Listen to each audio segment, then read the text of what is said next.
Bismillahirrahmanirrahim. Assalamualaikum warahmatullahi wabarakatuh. Alhamdulillahirrabbilalamin. Wabihi nasta'in walau umuri dunya waddin. Wassalatu wassalamu ala asrofil anbiya'i wal mursalin. Wa ala alihi wa sahbihi ajma'in amma ba'du. Alhamdulillahirrabbilalamin. Pada kesempatan sore hari ini, alhamdulillah kita bisa bermuajahah melalui layar kaca ya. Untuk teman-teman semua yang berada di rumah. Alhamdulillah pada Ramadan yang keberapa ya ini? Alhamdulillah Allah masih memperkenankan kita untuk bisa dan diberikan kesempatan gitu ya untuk bisa mengkaji Islam, kemudian juga pengetahuan-pengetahuan mengenai Islam seperti itu. Dan alhamdulillah dengan keadaan pandemi saat ini juga nggak jadi penghalang kita untuk terus mengkaji Islam dan alhamdulillah Ramadan atau channel Ramadan di Hamfara ini menjadi salah satu wasilah juga nih untuk kita bisa mempelajari Islam itu sendiri. Dan alhamdulillah itu semua tidak lain atas rahmat dan karunia Allah Subhanahu wa taala yang telah dianugerahkan kepada kita semua.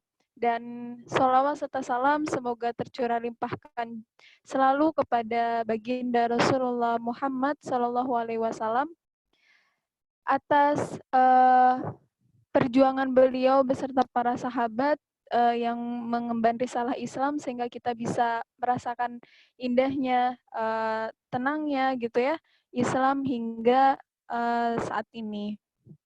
Dan pada kesempatan kali ini sebagai awal mau izin memperkenalkan diri. Perkenalkan, nama saya Anissa Putriana, saya mahasiswa aktif semester 6 di Stay Hamfara Yogyakarta. Saya jurusan perbankan keuangan dan perbankan syariah. Dan pada kesempatan kali ini, insya Allah saya akan memandu acara atau kajian pada sore hari ini, yang dimana topik saat ini yang dibahas itu tidak kalah menariknya, tidak kalah keren sebagaimana yang kajian-kajian sebelumnya. Pada kesempatan kali ini kita akan membahas tentang landasan prinsipal Islamic Banking, seperti itu. Luar biasa sekali, di tengah-tengah kita sudah ada pembicara yang luar biasa, yaitu Bu Nuhbatul Basyariah. Ibu, semoga sehat selalu ya Ibu. Dan untuk teman-teman semua, mungkin kita bisa saya perkenalkan dulu ya Ibu mengenai profil dari Bu Nuhbah seperti itu. Nah, beliau ini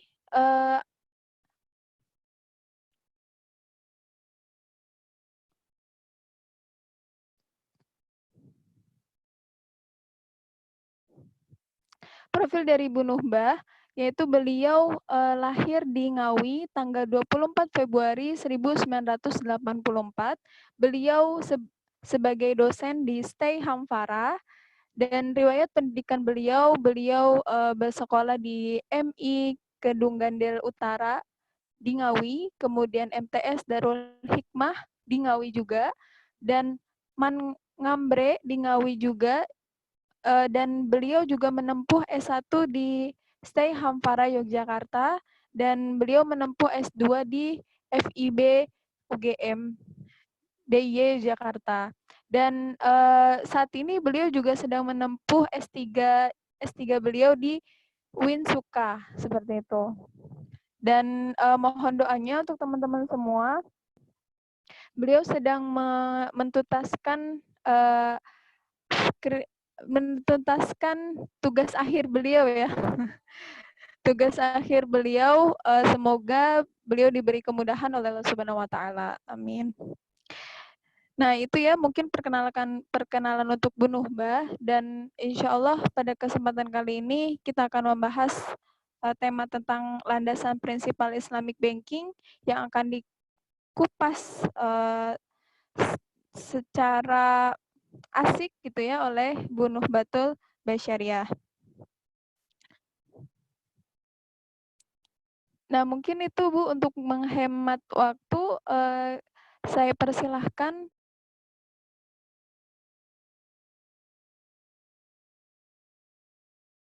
Oke, terima kasih. Bismillahirrahmanirrahim. Assalamualaikum warahmatullahi wabarakatuh.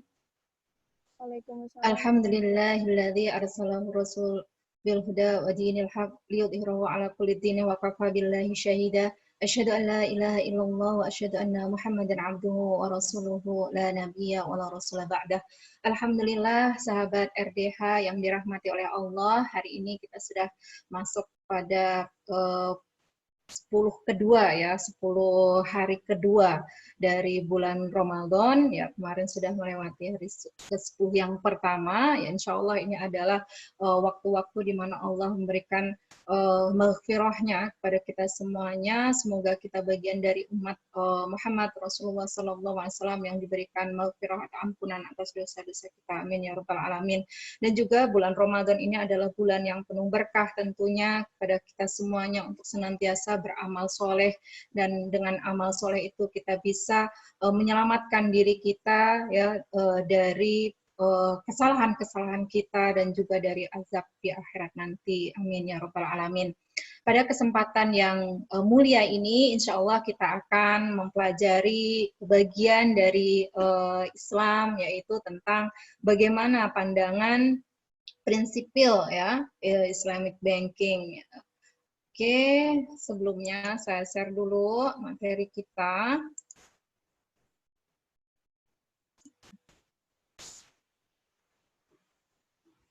Oke.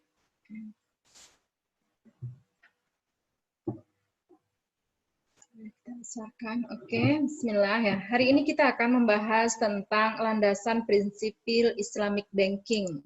Ya, kita mulai dari sejarah, ya, sejarah bank syariah atau bank Islam. Ya, dimulai dari kebangkitan perbankan syariah itu dimulai dari gerakan mengembalikan sistem Islam dalam kehidupan ekonomi di negara-negara Islam. Jadi sebenarnya kalau kita mundur ke belakang, kenapa sih mesti perlu atau mesti dibentuk atau didirikan bank syariah? Sebenarnya adalah awal mula dari pendiri waktu itu adalah ingin mengembalikan sistem Islam itu dalam kehidupan ekonomi di negara-negara Islam, karena bagaimana umat Islam yang terikat dengan syariah itu senantiasa berharap dalam setiap amal kehidupan sehari-harinya itu sesuai dengan syariat Islam. Maka sekitar tahun 1940-an, Pakistan dan Malaysia mulai melakukan pengelolaan dana jemaah haji secara non-konvensional.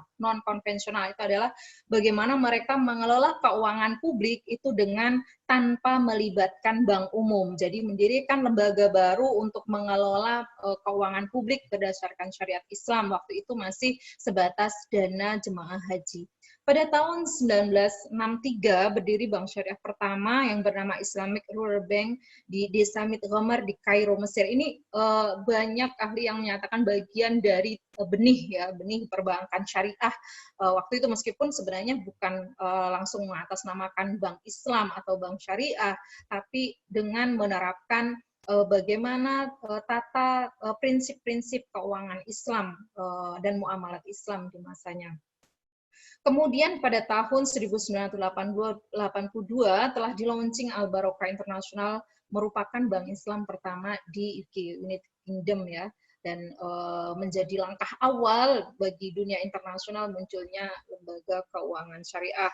Nah, bagaimana di Indonesia? Yang di Indonesia, bank syariah itu dipelopori oleh berdirinya Bank Muamalah Indonesia ya, yang dipelopori oleh ICMI ya, Ikatan Cendekiawan Muslim Indonesia, yang mendirikan Bank Muamalah Indonesia atau BMI yang sekarang, yaitu pada tahun 91.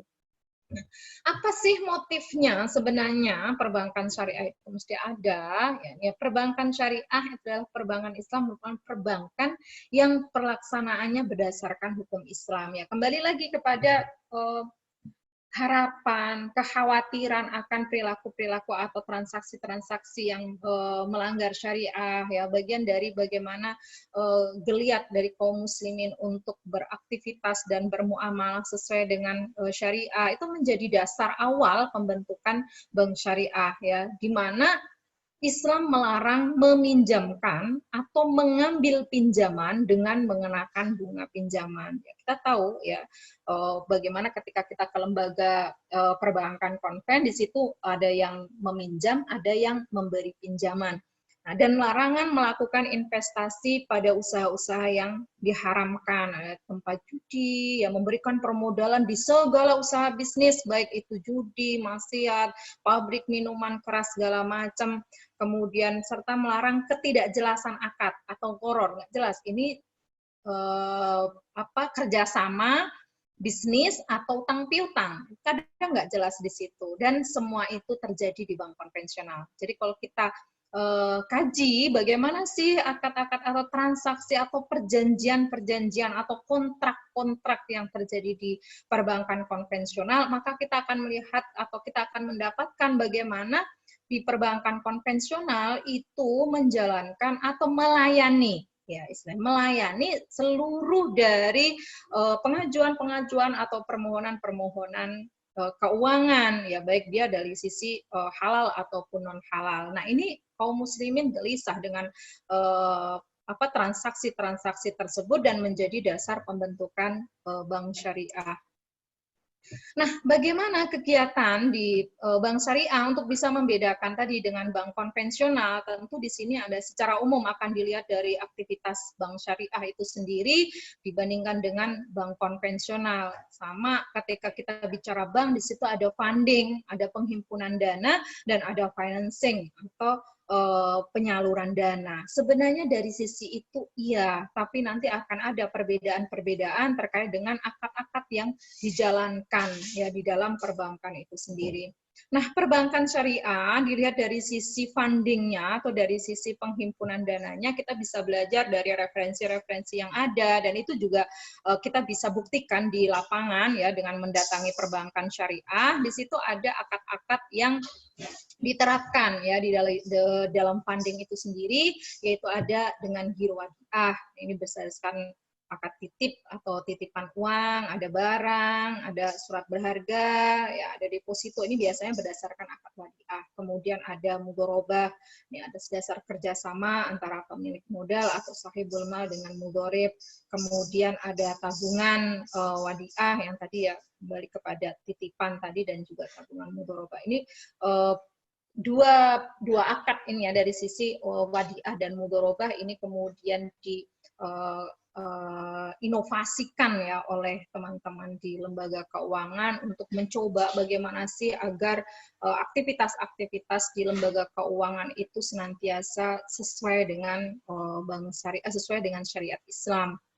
Ya, jadi ini akan berbeda ketika tadi mudorobah, dia dasarnya adalah bagi hasil, tentu itu akan berbeda penghitungannya dengan bank konvensional yang berdasarkan kepada bunga.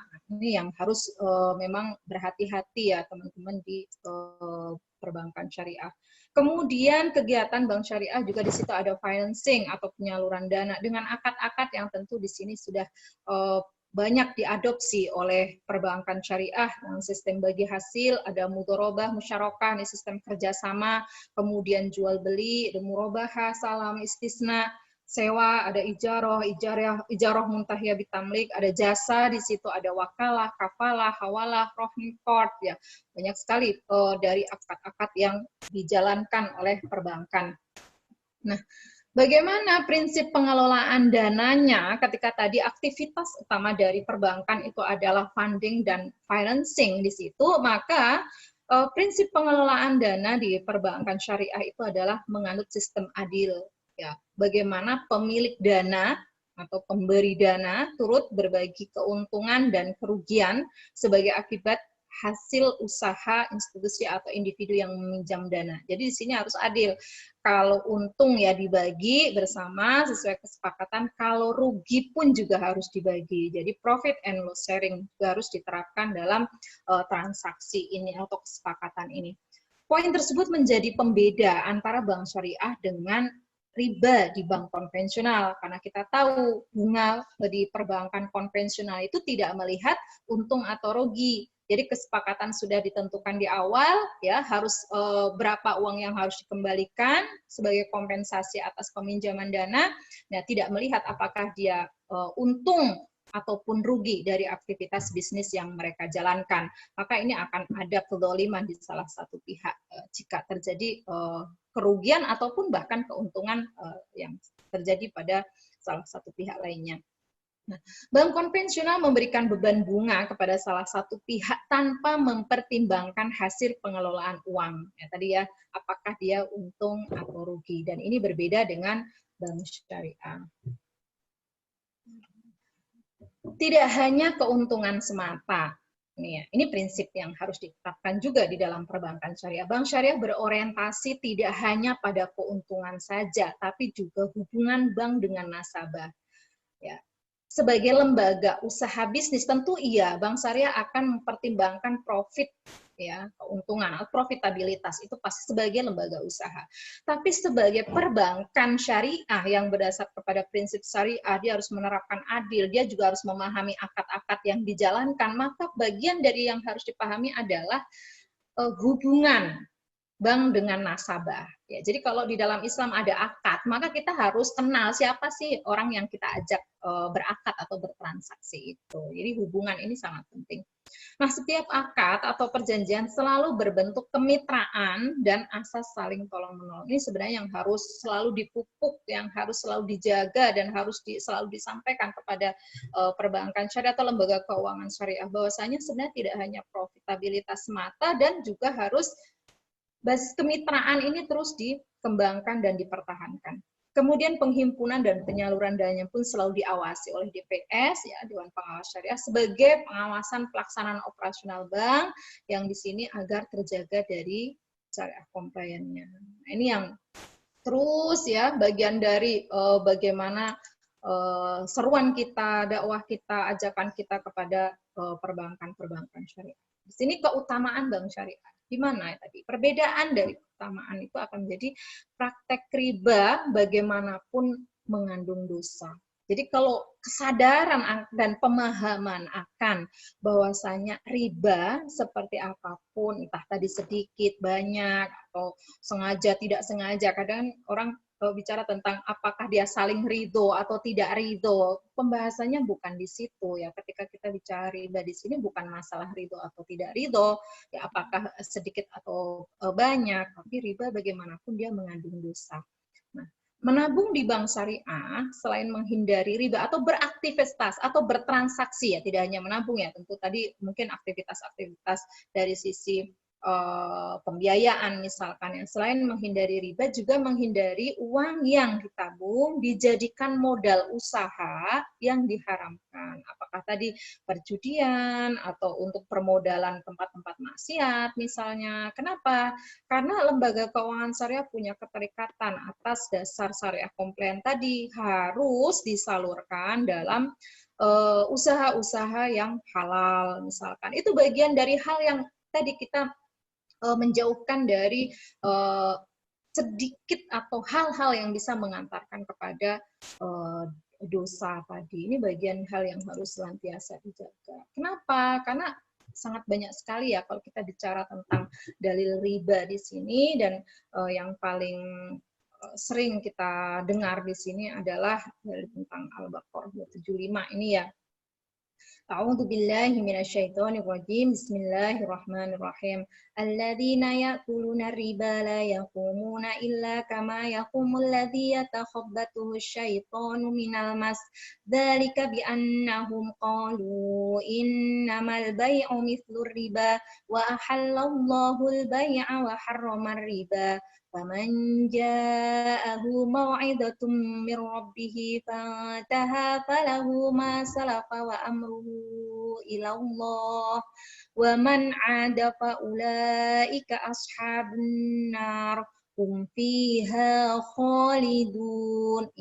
Yang terakhir ini yang menjadi penegas ya dari aktivitas riba. Hum fiha khalidun. Jadi ashabun nar fiha khalidun. Ini yang sangat menakutkan bagi kita gitu. Bagaimana seorang muslim ketika kita berusaha senantiasa untuk menghindari langkah perilaku, perbuatan yang akan mendekatkan kepada nar atau neraka, karena kita senantiasa berusaha untuk bagaimana hal-hal yang bisa menjauhkan kita dari neraka itu sendiri. Di sini adalah orang-orang yang mengambil riba tidak dapat berdiri, melainkan seperti berdirinya orang yang kemasukan setan lantaran tekanan penyakit gila. Keadaan mereka yang demikian itu adalah disebabkan mereka berkata atau berpendapat sesungguhnya jual beli itu sama dengan riba, padahal Allah telah menghalalkan jual beli dan mengharamkan riba. Orang-orang yang telah sampai kepadanya larangan dari Tuhannya, lalu terus berhenti dari mengambil riba, maka baginya apa yang telah diambilnya dahulu, sebelum datang larangan itu. Dan urusannya terserah kepada Allah. Ya, orang yang kembali mengambil riba, maka orang itu adalah penghuni-penghuni neraka. Mereka kekal di dalamnya. Ini bagian dari seruan kita, ya, sebagai kita kan para aktivis ekonomi syariah, ya, kita ini sebagai pembelajar dari ekonomi syariah, kita juga senantiasa untuk bisa menyampaikan meskipun sedikit yang kita miliki dari pemahaman-pemahaman syariat Islam di sini, ya. Insya Allah kita senantiasa untuk berlomba dan juga fastabiqul khairat di sini. Nah, terus bagaimana nih, kan sekarang sudah ada perbankan syariah nih, apakah udah selesai nih ya, gitu ya. Kalau tadi kan kita, wah kalau nggak ada perbankan syariah harus didirikan ya. Nah sekarang sudah banyak nih, di mana-mana kita sudah lihat nih bank syariah, BMT, ya setiap perjalanan 1 kilometer bisa kita lihat di situ ada syariah-syariah gitu. Pertanyaan apakah udah selesai? Belum. Ya, tentu tugas kita adalah untuk melihat apakah mereka masih senantiasa berjalan sesuai dengan koridor yang terjadi, dan kita akan berusaha terus memberikan, mengkaji, meneliti, mengevaluasi dari operasional perbankan syariah atau lembaga keuangan syariah secara umum. Maka kita akan temukan di situ banyak sekali ternyata sampai sekarang hal-hal yang masih bisa untuk dievaluasi dan senantiasa harus diperbaiki. Nah, apa? Kita bisa melihat kritik bank syariah. Kritik di sini adalah untuk mengembalikan kembali pada posisi bank syariah yang benar atau sesuai dengan hitoh awal tujuan pendiriannya, ya, yaitu lembaga yang sesuai dengan aturan syariah. Jadi kita itu kalau mengkritik bukan berarti kemudian hanya sekedar menyalahkan tadi, ya. Tentu kita juga harus memberikan pandangan sebenarnya yang seharusnya seperti apa. Nah, itu bagian dari tugas kita para aktivis ekonomi Islam ini. Nah, beberapa hal yang dapat dilihat dan dikritisi dari kegiatan perbankan syariah atau lembaga keuangan syariah di sini adalah tentu bisa kita evaluasinya dari dua aktivitas utama tadi, ya, ada funding dan financing. Kita akan lihat bagaimana fundingnya dan bagaimana financingnya. Kita lihat dari sisi fundingnya, ya, pengumpulan dana, kita temukan di situ ada tadi wadiah dan mudorobah. Nah, misal jika mudorobah itu pada funding di situ sebenarnya kan bisa kita lihat siapa sohibul malnya, siapa mudoribnya. Karena di dalam Islam, ya, fikih muamalah itu harus clear, ya. Akidain dua orang yang saling berakad di situ itu harus jelas siapa posisinya sebagai apa, gitu ya. Maka kalau kita kaji tadi dari aktivitas mudorobah dalam funding, berarti dalam tabungan, ya, tadi di situ kan kita lihat mudorib disyaratkan melakukan tasarruf secara langsung. Jadi pengelola itu harus syaratnya itu adalah mengelola dana dari sohibul mal itu secara langsung dan tidak boleh menyerahkan kepada orang lain atau akan menjadikan hilangnya status mudorib. Maka kita akan kaji ketika ada orang nabung di situ tabungan-tabungan mudorobah, maka kan kita bisa nilai sohibul malnya siapa di situ, nasabah pada awalnya, sohibul malnya nasabah. Kemudian kalau sohibul malnya adalah nasabah, masuk ke bank syariah, siapa mudoribnya? Mudoribnya adalah bank syariah. Jadi bank syariah yang dia menyepakati akan mengelola dana itu. Gitu. Maka nanti akan muncul ketika itu uang disalurkan, ya, lari kepada financing, ini berubah.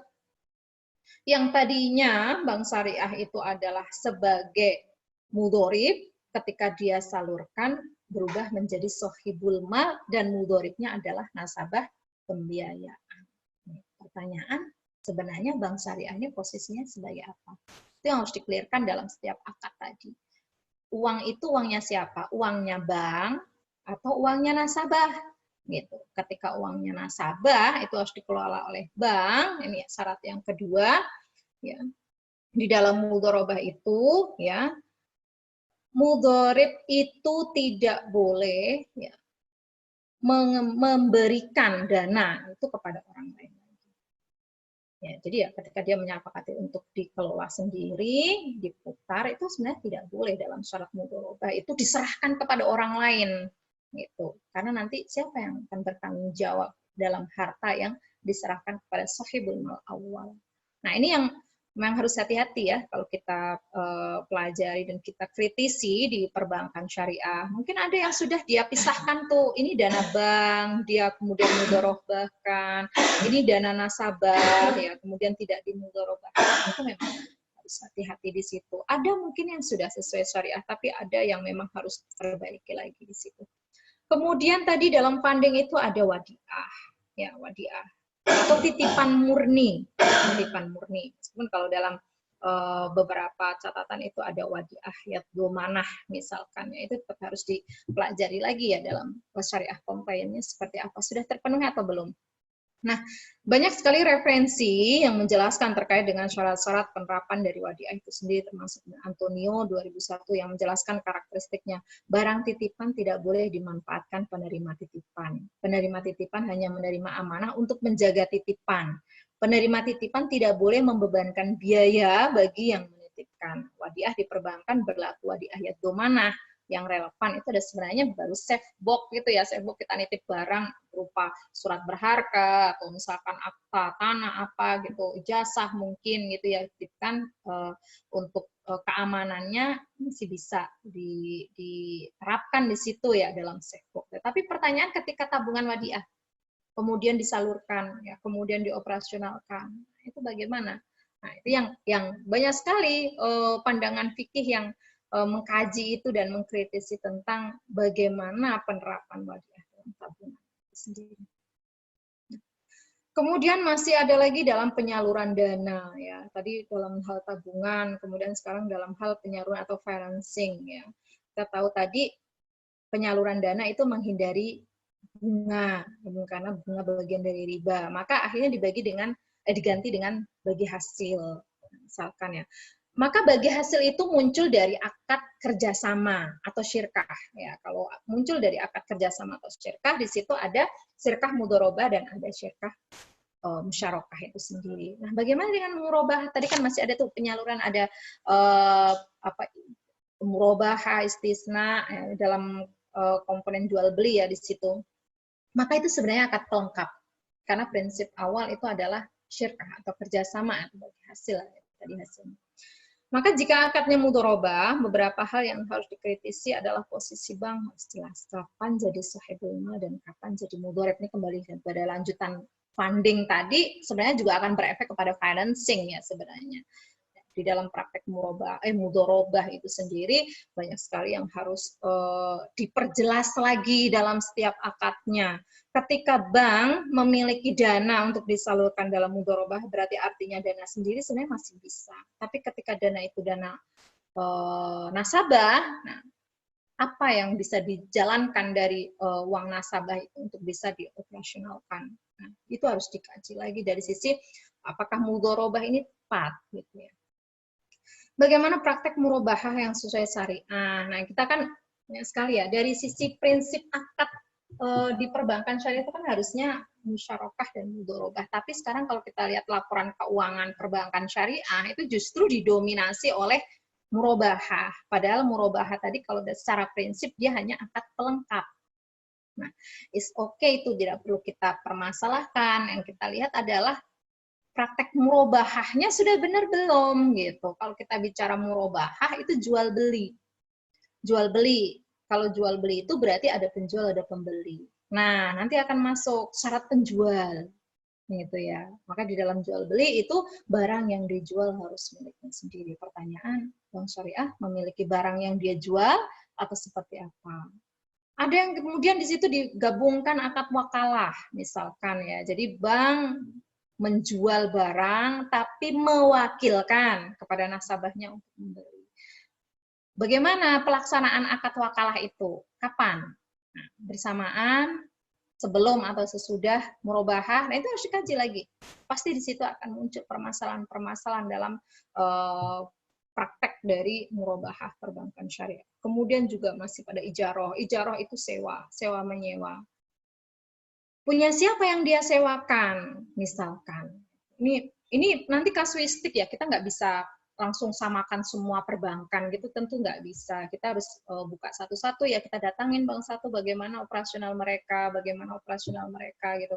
Jadi memang kita tidak bisa langsung mengeneralisir tadi ya, ini salah, kalau kita ketemu satu salah pasti semua salah, tidak seperti itu juga gitu. Tapi kita akan menemukan juga di situ ada yang sudah mulai berusaha untuk mempertahankan syariah compliant dan menerapkan tadi, tapi ada yang masih di situ terbata-bata untuk mendefinisikan syariah compliant juga, tapi ada yang di situ sudah tahu tapi berusaha untuk menghindari praktek-praktek yang masih salah itu dengan menutupi kesalahan baru. Ini yang kita khawatirkan.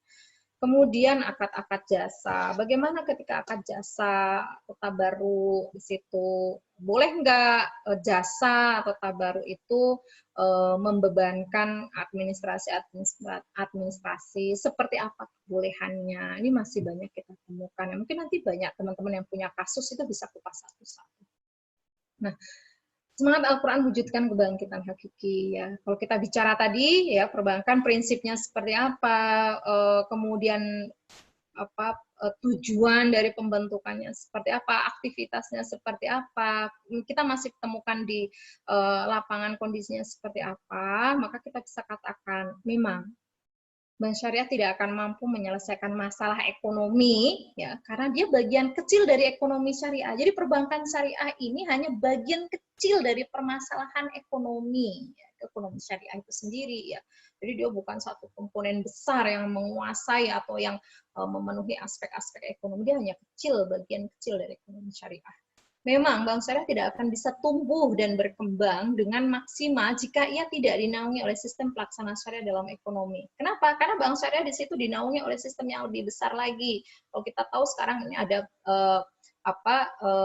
otoritas dari pengawas atau pengelola dan juga penjaga dari kegiatan-kegiatan perbankan syariah itu masih ada BI, ada OJK, yang di situ yang harus bersama-sama ya untuk membentuk sistem yang sesuai dengan syariah atau lembaga keuangan yang syar'i itu seperti apa. Jadi tidak bisa bank syariah sendiri yang bergerak, padahal di situ naungannya atau sistem besarnya masih tetap menerapkan sistem yang konven misalkan, itu tentu akan menyulitkan perbankan syariah. Ya. Jadi di sini adalah dibutuhkan sistem pelaksana yang lebih besar dari sekadar bank syariah itu sendiri. Nah, tapi di sini tapi hal ini bagian kecil yang bisa dilakukan ya untuk menghindari debu-debu riba. Ya, kita tahu ada hadis yang menjelaskan Rasulullah telah bersabda ya, suatu masa umatku tidak terlepas atau tidak bisa terhindar dari riba ya, meskipun itu hanya debu-debunya. Jadi sangat sulit sekali untuk beraktivitas tanpa bank istilahnya sekarang. Padahal kalau kita bicara perbankan sangat dekat sekali dengan aktivitas-aktivitas ribawi. Tapi ketika kita berusaha senantiasa tadi ya untuk menjaga diri dari praktek riba ya paling enggak kita tidak akan terlepas memang dari sisi debu-debu tadi. Bagaimana tidak?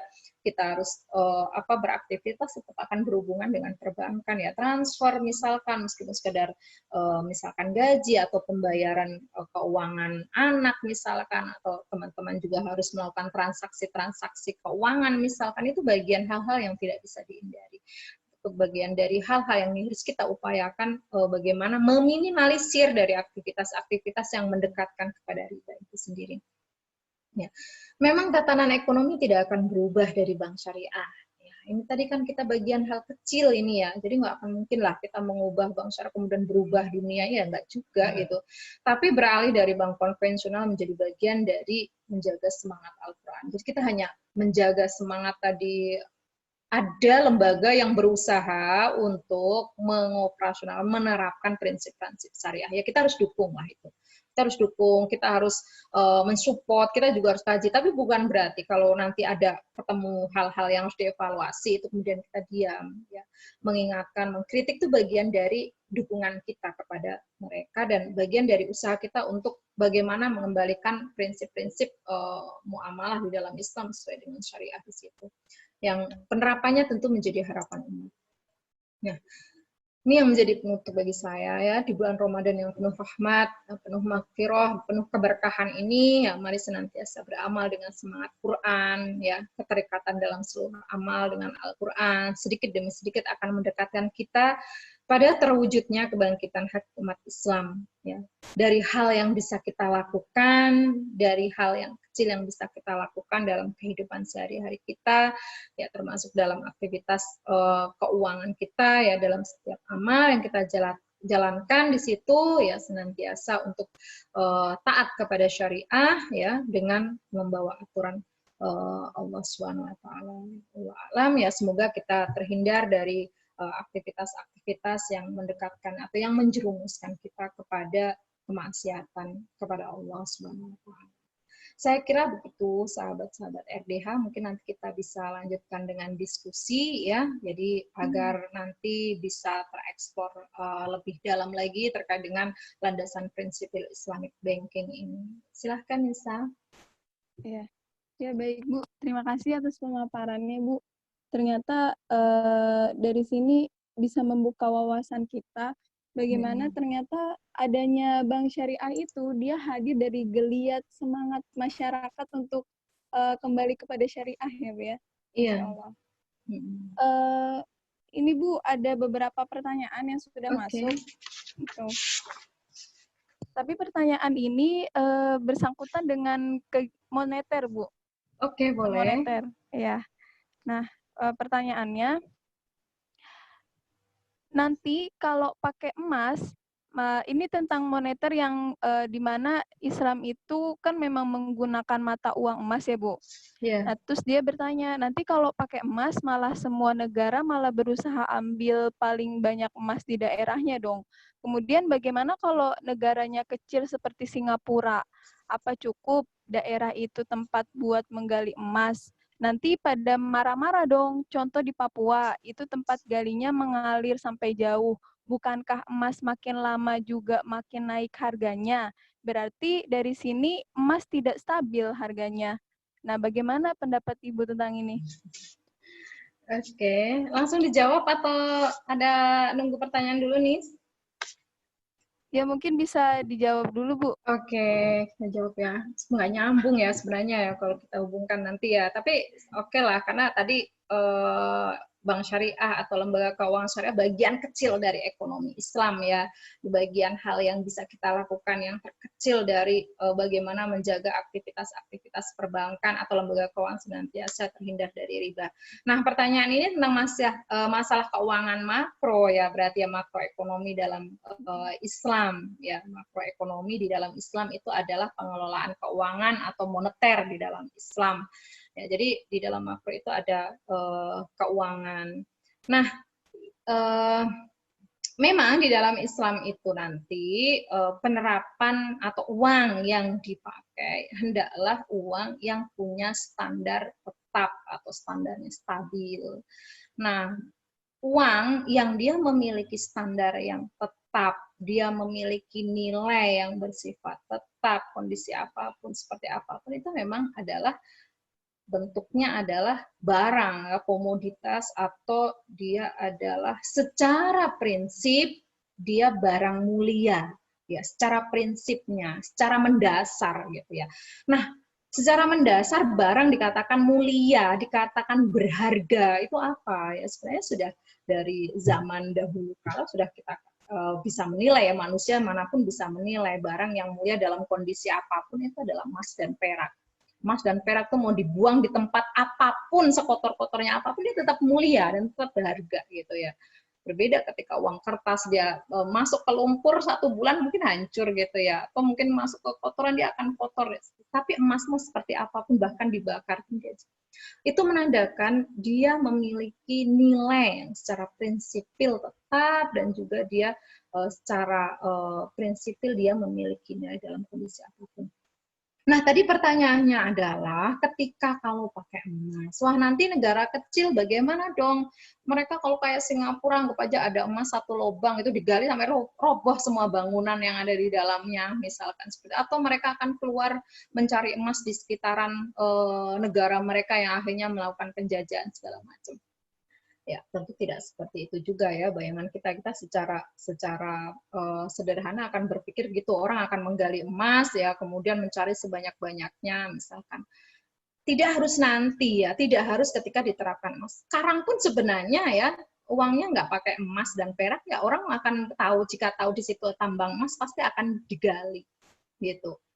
Karena sebenarnya gali atau mengeksplorasi emas itu kan sebenarnya tidak semuanya di dalam gitu ya, bahkan kita dengar cerita-cerita di Papua itu sebenarnya adalah hanya satu kali cangkul sebenarnya juga akan muncul gitu ya emas itu. Memang ada yang sampai buat terowongan dalam di gunung-gunung yang tinggi ya memang ada, tapi sebenarnya ada yang sedikit aja dengan cangkul itu pun juga keluar. Nah, tapi ketika pengelolaan oleh negara itu tidak seperti itu ya. Bahkan nanti bagaimana dong kalau negara itu nggak punya emas, berarti mereka akan dimiskinkan secara lahir misalkan. Enggak juga seperti itu. Karena nanti akan bagaimana setiap negara akan mencari potensi masing-masing untuk mendapatkan harta.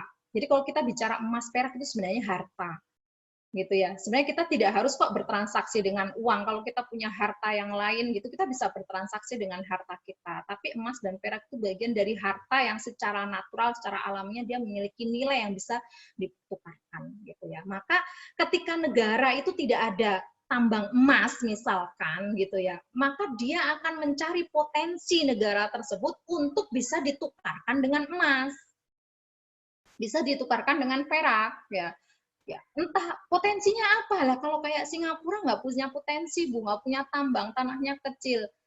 Ya, manusia dikasih potensi untuk berpikir juga ya, untuk mengeksplorasi apa yang bisa dia lakukan. Maka manusia atau suatu negara bisa mengeksplorasi potensi dari sisi jasa. Ya, jasa. Dia bisa menawarkan skill-skill tertentu, ya, misalkan sebagai tadi ya konsultan atau apa, dengan dia memiliki skill dia bisa tukarkan dengan emas, dia tukarkan dengan perak.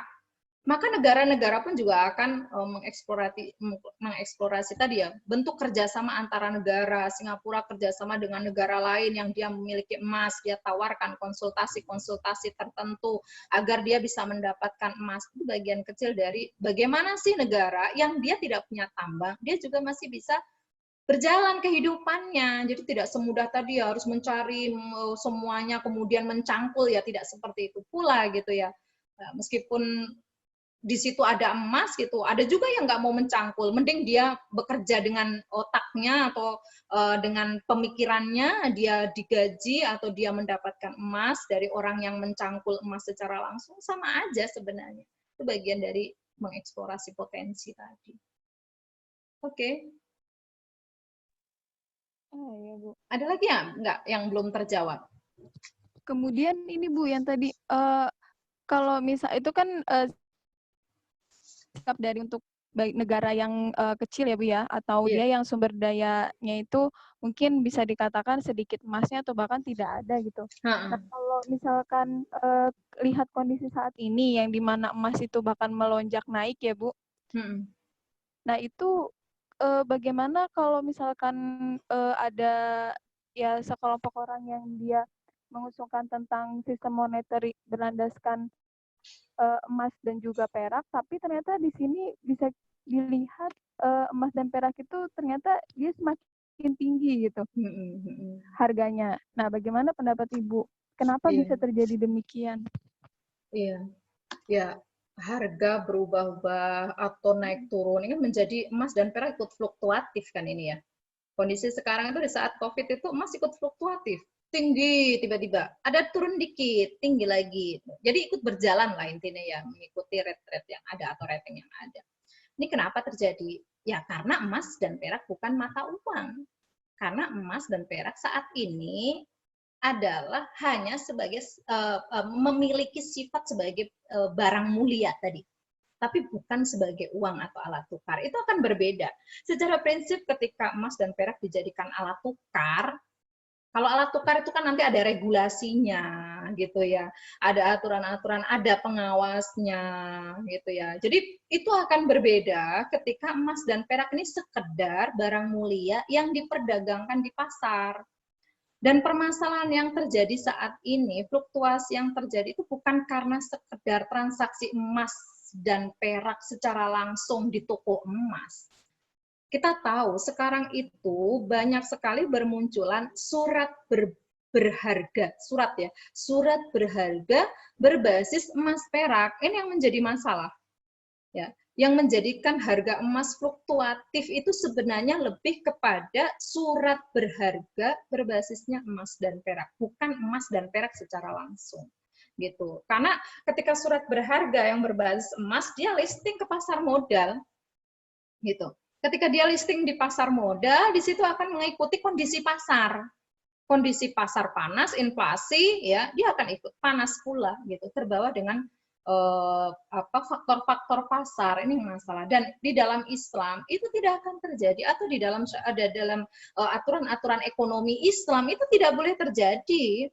Kalau kita bicara ekonomi Islam, bagaimana pengelolaan penerapan uang di dalam Islam, bagaimana aturan-aturan regulasi uang sebagai alat tukar, boleh nggak uang ini diperjualbelikan, boleh nggak ini listing ke pasar modal, itu banyak sekali aturan-aturan yang sudah tidak sesuai syariah di sini. Ya, jadi kita nggak bisa ini, kita harus plot-plot ini dalam sistem apa yang dibahas ini? Sistem ekonomi Islam atau dalam sistem ekonomi konvensional gitu. Kalau kita bicara sistem ekonomi konvensional saat ini, ya tidak ada sistem ekonomi Islam yang masuk di dalamnya secara regulasi, nggak sama, nggak cocok. Gitu. Jadi kita harus kajinya satu-satu ya, pelan-pelan di sini ya, nggak bisa kita gabungkan ini sistem ekonomi Islam dan sistem ekonomi konvensional ini. Iya Bu. Karena memang tadi juga bersinggungan ya Bu ya, antara penerapan bank syariah ternyata ya tidak bisa juga dilepaskan dari tatanan sistem syariah juga seperti itu. Iya, jadi dia nggak bisa. Makanya tadi kita hanya itu bagian kecil gitu, bagian kecil. Ada yang lebih besar lagi yang di situ yang dibutuhkan oleh bank syariah, terutama dalam hal regulasi. Kita bicara tadi mudorobah yang berjalan seperti ini. Kemudian ijaroh yang berjalan seperti ini, wadiah yang berjalan seperti ini. Ini kan berkaitan dengan regulasi ini nanti, gitu. Regulasi. Kalau sudah bicara dengan regulasi, sistem itu nanti. Udah bicara sistem, berarti kan masuk kritiknya sebenarnya bukan kritik kepada lembaga keuangan saja, tapi juga kritik kepada sistemnya sebenarnya. Gitu. Iya Bu. Sistem yang menaunginya lagi. Ya. Iya Bu, baik. Selanjutnya pertanyaan yang kedua terkait tadi pertanyaannya bank syariah yang dia dikatakan sebagai bagian kecil dari permasalahan dalam ekonomi syariah itu sendiri.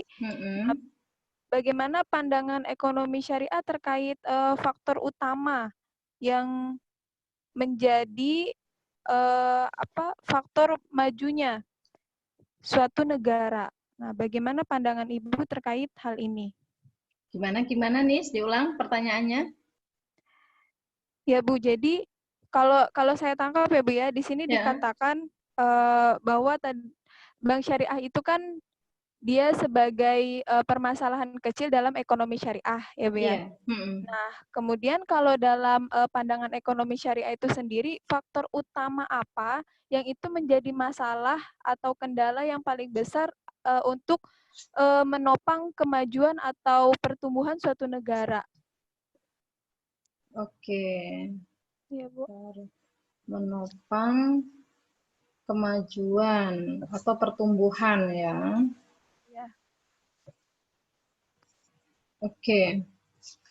Ya, kita bicara tentang permasalahan hidup ya, permasalahan ekonomi gitu ya. Bicara tentang, kalau kita bicara tentang pertumbuhan, kemajuan, Bicara memang di situ adalah peradaban ekonomi, ya. Bagaimana ekonomi yang tumbuh, bagaimana ekonomi yang maju, bagaimana ekonomi yang menyejahterakan, kan gitu ya. Kalau tadi kita bahas bahwasanya perbankan itu bagian kecil, karena dia hanya bagian transaksi-transaksi. Karena kalau kita bicara bank syariah itu kan sebenarnya lembaga keuangan, lembaga bisnis sebenarnya. Meskipun tadi harus didasarkan pada prinsip-prinsip tertentu, kembali lagi dia hanya lembaga usaha jasa keuangan. Nah, bagaimana pandangan ekonomi Islam gitu ya untuk melihat negara yang maju, negara yang tumbuh, yang berdasarkan dengan prinsip syariah itu seperti apa gitu ya. Maka kita akan bicara tentang sistem ekonomi Islam. Kalau bicara tentang sistem ekonomi Islam, di situ harus ada politik ekonomi Islam. Ya. Ya. Kita bicara politik ekonomi Islam, di situ adalah bagaimana pengelolaan ya urusan-urusan umat ya berdasarkan syariat Islam. Di dalam politik Islam, politik ekonomi Islam, di dalam politik ekonomi Islam itu adanya kepastian akan pemenuhan kebutuhan rakyat secara individu-individu, ya per kapita yang dibahas ya. Jadi ada nggak yang tidak bisa makan? Ada nggak yang belum makan gitu ya. Jadi kalau kita bicara tentang ekonomi Islam, politik ekonomi Islam itu sampai kepada pemastian atau negara memastikan tidak ada rakyat yang tidak makan. Itu per individu atau per kapita.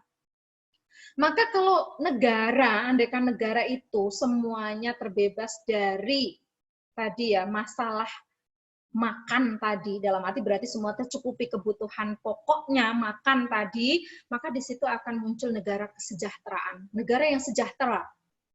Ketika perut ini sudah terisi, sudah sejahtera dari sisi makan, maka akan berpikir lanjut dari situ adalah negara untuk bisa memikirkan pemenuhan industri. Kalau bicara industri, nanti akan menuju negara yang maju.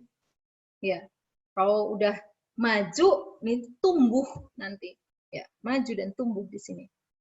Maka kalau kita bicara ya di sini terkait dengan bagaimana pandangan ekonomi Islam atau pandangan saya terkait dengan permasalahan-permasalahan ekonomi, maka di sini perlunya lagi kembali kepada sistem besar tadi adalah sistem ekonomi Islam yang menerapkan politik ekonomi Islam.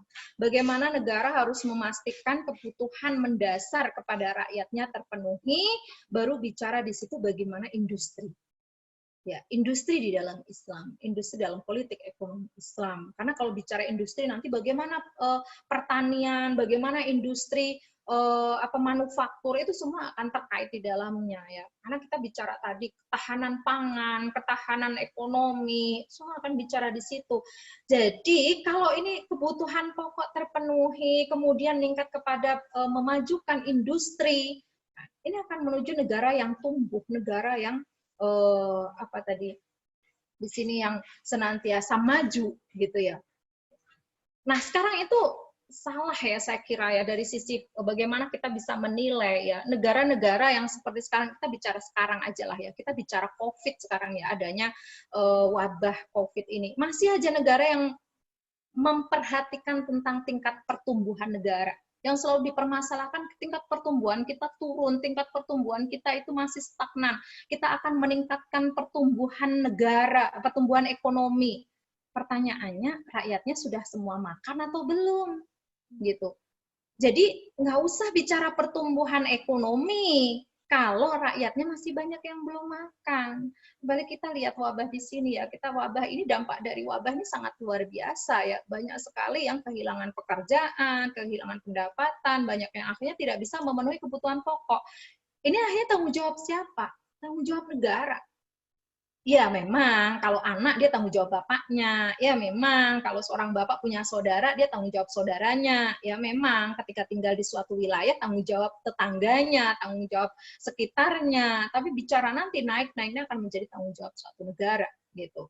Ya, kesalahan suatu negara ketika dia tidak bisa memberikan jaminan pemenuhan kebutuhan atas rakyatnya, kebutuhan pokok ya atas rakyatnya. Ya, jadi loncat ini pemikirannya sekarang. Ya, tidak melihat tadi rakyatnya bisa makan atau tidak, yang diperhatikan adalah pertumbuhan ekonomi. Dampaknya apa? Mengutamakan investasi. Mempertahankan investasi. Ini masalah, gitu ya. Jadi pemenuhan kebutuhan pokok ini di nomor 2 kan, yang di nomor 1 kan justru untuk menjaga pertumbuhan ekonomi biar terus maju, akhirnya investasi dipertahankan. Ya, jadi ini kembali lucu lagi gitu ya, nggak makan nggak apa-apa, yang penting pindah rumah kan gitu ya, nggak makan nggak apa-apa, yang penting rumahnya bagus gitu. Ini kesalahan-kesalahan berpikir saya kira menurut pandangan ekonomi Islam ya, menurut pandangan ekonomi Islam sangat salah sekali.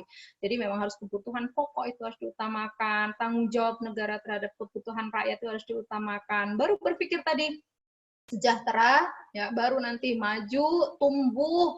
Nah, mau seperti apapun is oke, sebenarnya nggak masalah dalam Islam ketika tadi tanggung jawab itu tetap dijalankan. Saya kira begitu. Ya Bu, baik Bu. Ya. Baik Bu, selanjutnya kita ke pertanyaan yang ketiga. Tentang tadi Bu, mengenai landasan prinsip dalam Islam, dalam Bank Islam itu sendiri. Nah, bagaimana pandangan dari mazhab Hampara itu sendiri Bu terkait prinsip-prinsip ini? Landasan prinsip Bank Islam ya menurut mazhab Hampara ya. Oke. Ya. Ya, alhamdulillah ini Sekolah Tinggi Ekonomi Islam Hampara ya, punya prodi perbankan syariah. Gitu ya. Kalau kita bicara prodi perbankan syariah, ini bagian dari hal-hal yang harus dilakukan oleh prodi gitu ya, untuk apa sih yang bisa dilakukan oleh prodi perbankan syariah ya terkait dengan berjalannya sistem ekonomi konvensional, sistem perbankan konvensional.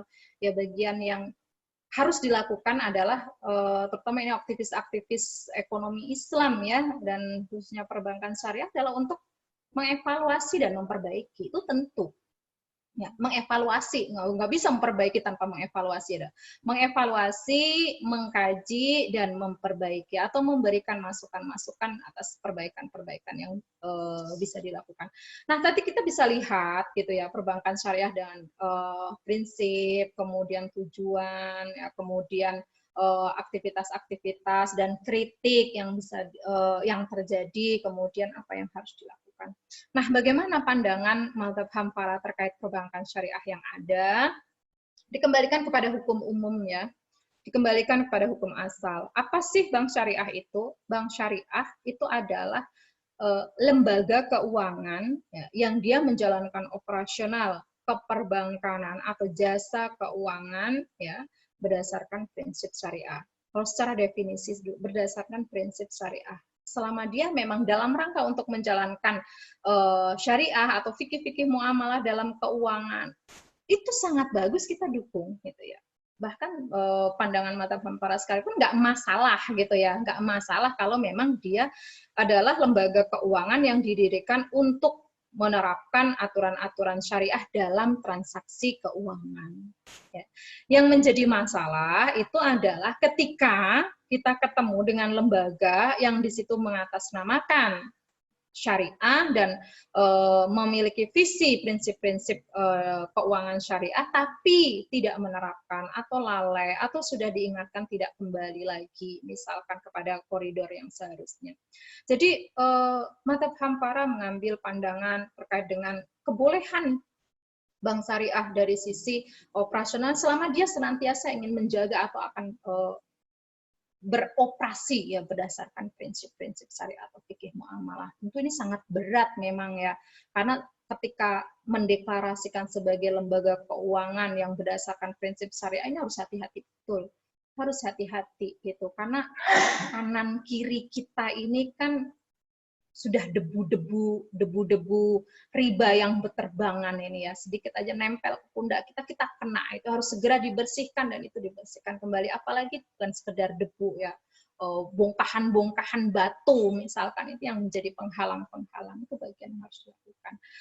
Tapi nanti juga ini bagian yang harus senantiasa diingat oleh teman-teman ekonomi aktivis ekonomi Islam ya terkait dengan perbankan syariah, harus ditempatkan kepada posisi yang benar. Kembali tadi, perbankan syariah itu adalah bagian kecil dari aktivitas ekonomi. dia adalah usaha jasa keuangan. Dia bagian kecil dari aktivitas ekonomi Islam gitu ya. Maka ketika tadi menjalankan itu tidak bersibuk ria di situ gitu ya. Ya, tidak terbawa, terlena di situ seolah ini adalah hal yang besar yang bisa dilakukan dengannya bisa mengubah dunia, tidak juga. Maka kita secara prinsip ya dikembalikan kepada hukum asal itu ya. Sama dengan bisnis yang lain, kalau dia sesuai syariah boleh, nggak sesuai syariah ya dia bagian dari kemaksiatan. Kemudian dia juga harus beraktivitas yang lebih besar lagi dari sekedar dakwah perbankan syariah atau mengajak kepada perbankan syariah adalah yang lebih besar lagi mengajak kepada sistem ekonomi Islam gitu, karena sistem ekonomi Islam ini yang justru yang dibutuhkan gitu, yang dia akan bisa memberikan tata kehidupan yang lebih lengkap dalam seluruh aspek ekonomi kita gitu, tidak hanya perbankan tapi juga bagaimana di pasar, bagaimana nanti di ekspor impor misalkan, bagaimana di pertanian misalkan, bagaimana di industri kecil atau UMKM misalkan, bagaimana di industri besar misalkan yang tekstil yang sudah besar misal atau baja misalkan gitu, masuk kepada bagaimana ekonomi dalam pertambangan misalkan. Nih coba, kalau kita bicara perbankan syariah itu nggak akan masuk bagaimana ekonomi pertambangan. Ini misalkan nih harga minyak dunia naik, turun, harga minyak dunia ini turun, jatuh ya pada level terendah gitu. Nah, bagaimana pengelolaan akan harga kepada masyarakat misalkan itu sistem ekonomi Islam, bukan sistem bukan perbankan Islam. Jadi kalau kita mencukupkan dengan perbankan tidak akan cukup, ya, tidak akan sampai, tidak akan selesai permasalahan. Maka tadi bagian perbankan syariah itu tetap bagaimana bisa dilakukan di situ, kritik yang bisa diberikan. Nah, kita juga harus beraktivitas yang lebih besar dari itu adalah bagaimana mengkaji dan juga mengajak dan mendakwahkan tentang adanya sistem ekonomi yang lebih lengkap lagi di situ adalah, dan itu sangat dibutuhkan dalam kehidupan kita adalah sistem ekonomi Islam. Kita bicara sistem ekonomi Islam nanti juga tentu akan berkaitan dengan sistem yang lebih besar lagi yang akan bisa menjalankan tentunya itu adalah sistem misalkan masuk kepada sistem pemerintahannya harus bagaimana yang mendukung sistem ekonomi, misalkan sistem kesehatannya seperti apa yang bisa mendukung sistem ekonomi Islam misalkan itu sistem kesehatan yang bagaimana agar bisa mendukung sistem ekonomi Islam misalkan, itu bagian hal satu kesatuan yang harus terus dikaji dan juga didakwahkan kepada masyarakat khususnya kaum muslimin gitu ya, tentang pentingnya tadi permasalahan-permasalahan ini tidak terlepas dari aspek yang lainnya tentunya ya. Kita bicara COVID sekarang tidak hanya krisis ekonomi ya, kita bicara COVID ini muncul dari krisis kesehatan merambah ke krisis ekonomi. Kalau sudah merambah ke krisis ekonomi, mulai sedikit-sedikit ini muncul nih krisis sosial di sini.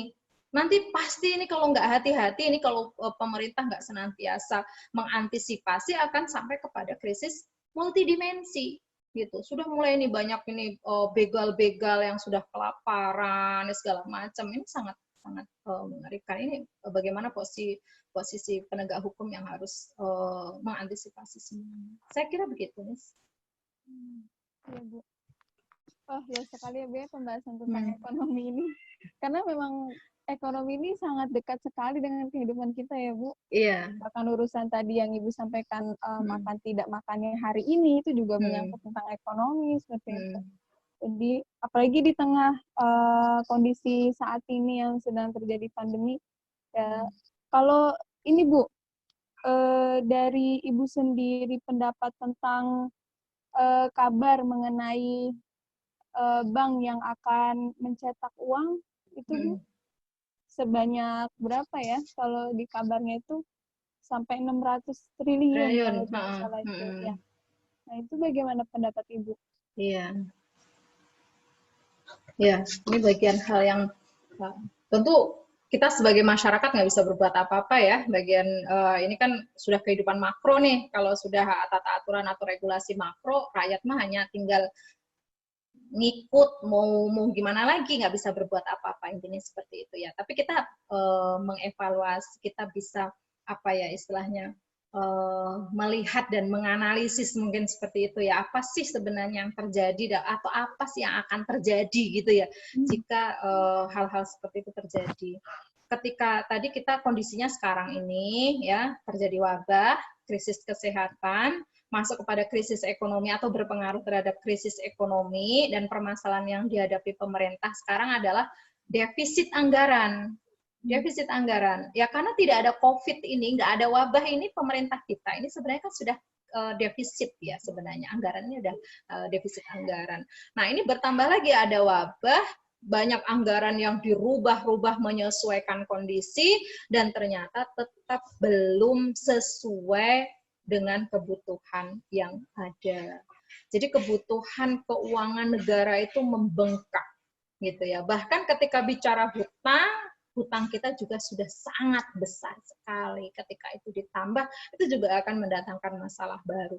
Maka kita dengar-dengar isu-isu terkait dengan akan adanya pencetakan uang yang akan mencapai kurang lebih 600 triliun. Ini belum resmi ya, kita baru mendengar akan ada pencetakan uang senilai yang besar itu. Ya Allah alam apakah nanti jadi atau tidak.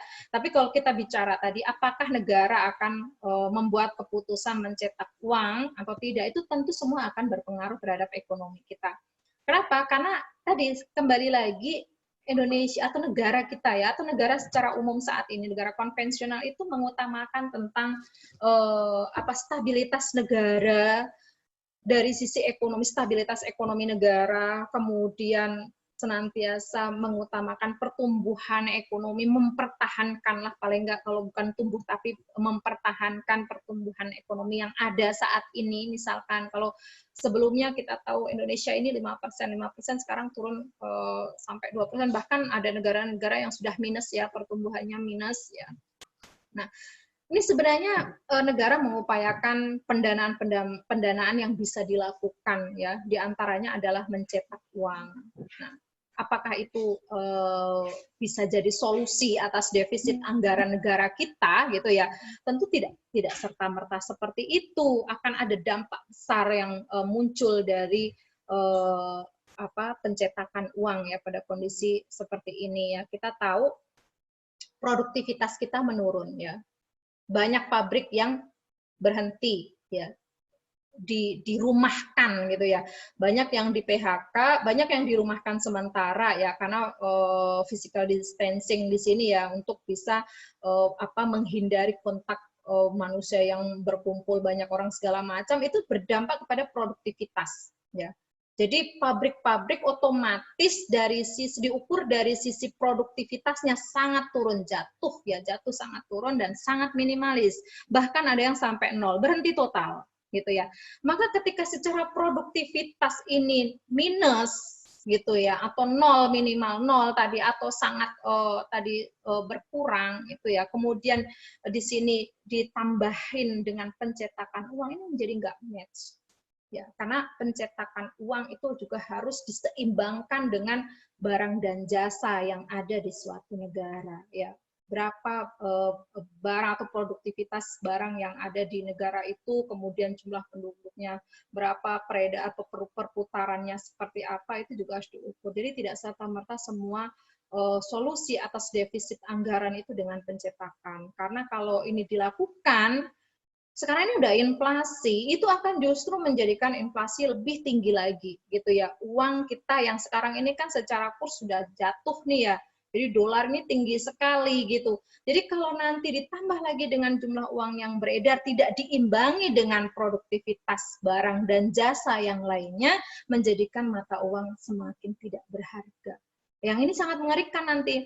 Bagaimana kita melihat atau mendengar tentang kisah-kisah negeri-negeri luar sana ya, Venezuela atau negeri-negeri yang lainnya, tentang membeli barang-barang dengan setumpuk atau segepok uang. Kenapa? Karena uangnya tidak bernilai.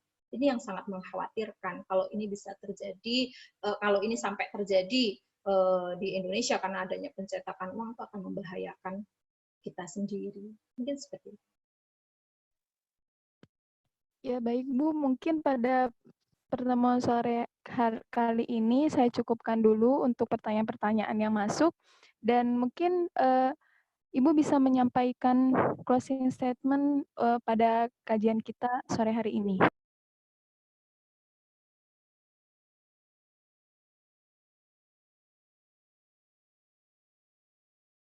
Oke, ya, kembali tadi kita berada di bulan yang mulia ya, bulan yang mulia. Semoga Allah senantiasa menjaga kita ya untuk bisa beraktivitas maksimal dalam menjalankan ibadah puasa di bulan ini dan juga senantiasa menjaga kita dari kemaksiatan-kemaksiatan dan semoga bulan ini menjadi bulan yang lebih baik daripada bulan kemarin ya dan ini menjadi kesempatan kita untuk mohon ampun dan membersihkan diri dari kesalahan dan dosa di hadapan Allah Subhanahu wa taala.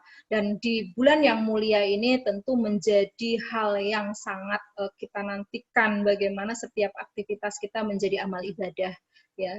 Diskusi kita semoga juga menjadi amal soleh ya, amal ibadah bagi kita. Kita belajar di sore ini bisa menjadi amal soleh kita ya, karena kita belajar tentang bagaimana Islam, bagaimana pandangan ekonomi Islam, bagaimana kita sebagai seorang umat Islam di sini dalam beraktivitas atau bermuamalah ya, harapannya kita senantiasa terjaga dari kemaksiatan-kemaksiatan dan menjalankan aktivitas kehidupan kita berdasarkan syariat Islam. Nah, kita tadi telah membahas tentang landasan prinsipil Islamic banking ya, di situ kita harus tempatkan posisi bank syariah pada tempat yang sebenarnya. Kemudian kita juga harus tahu ya dari sisi tempat yang sudah sebenarnya itu dia pada lingkungan yang lebih besarnya di mana, kemudian sistem yang melingkupinya atau sistem yang mengaturnya itu yang seperti apa. Ini sebagai umat Islam, sebagai hamba Allah yang selantiasa bermuamalah, beraktivitas dalam ekonomi ini harus tahu gitu ya. Dan ini menjadi bagian dari modal kita untuk menyampaikan kepada saudara-saudara kita ya untuk bisa mengajak ya, mengkaji tentang ekonomi Islam, khususnya tentang perbankan syariah dan juga ekonomi syariah. Dengannya kita bisa terjaga dari syariah dan beraktivitas untuk bisa beramal soleh tentunya. Dan saya kira sebagai penutup ya mohon maaf atas segala kesalahan dan kekurangan ya dari awal hingga akhir. Semoga Allah menjaga lisan ini dari kesalahan dan dosa yang disengaja ataupun tidak disengaja. Wassalamualaikum warahmatullahi wabarakatuh. Waalaikumsalam warahmatullahi wabarakatuh. Ya, Masya Allah. Terima kasih banyak ya Ibu atas segala penyampaiannya. Baik sekali yang kita bisa dapatkan di sore hari ini, mulai dari di prinsip-prinsip landasan Islamic banking itu sendiri, kemudian sistem moneternya, dinar dirham juga kita bahas gitu ya. Kemudian juga tadi sempat menyinggung tentang tatanan politik juga, Masya Allah. Pada kesempatan kali ini memang jadi paket komplit sekali gitu. Dan saya mewakili pembicara, begitupun juga dan diri saya sendiri. Mohon maaf selaku moderator jika banyak kesalahan atau salah ucap pada sore hari ini yang tidak berkenan di hati pemirsa di rumah.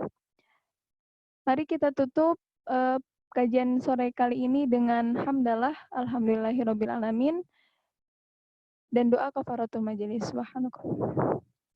Baik, wassalamualaikum warahmatullahi wabarakatuh.